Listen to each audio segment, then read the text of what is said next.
आयुर्द्रोणसुते श्रियो दशरथे शत्रुक्षयो राघवे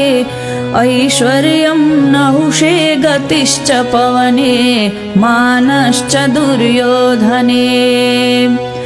शौर्यं शान्तनवे बलं हलधरे सत्यं च कुन्तीसुते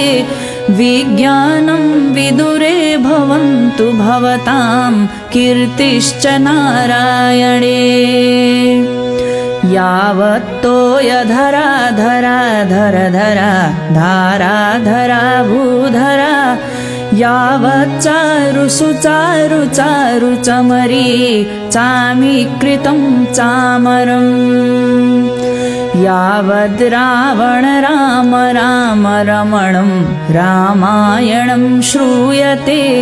तावद् भोग विभोग भोग विभवैस्त्वं दीर्घजीवी भव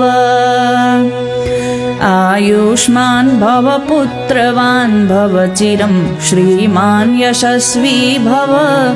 प्रज्ञावान् भव भूरि भूतिकरणैर्व्यापारदक्षो भव तेजस्वी भव शत्रुदर्पदहनैर्दानैकनिष्ठो भव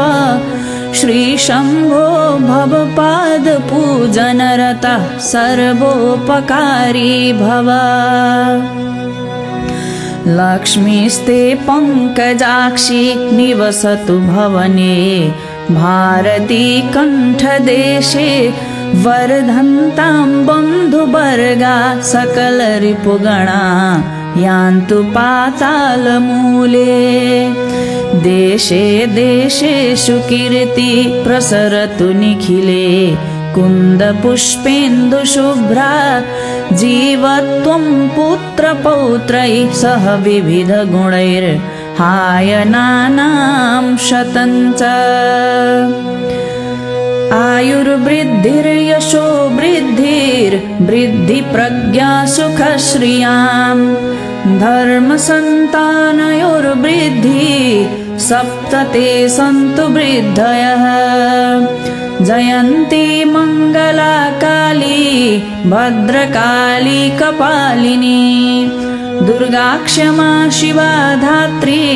स्वाहा सोधा नमोऽस्तु ते सर्वमङ्गलमाङ्गल्ये शिवे सर्वार्थसाधिके शरण्ये त्र्यम्बके गौरी नारायणि नमोऽस्तु ते शरणागत दीनार्त परित्राणपरायणे सर्वस्यार्ति हरे देवी नारायणि नमोऽस्तु ते निवसतु तव गेहे निश्चला सिन्धुपुत्री प्रविशतु भुजदण्डे कालिका वैरिहन्त्री तव वदन सरोजे भारती भातु नित्यं न चलतु तव चित्तं पादपद्मान् मुरारे।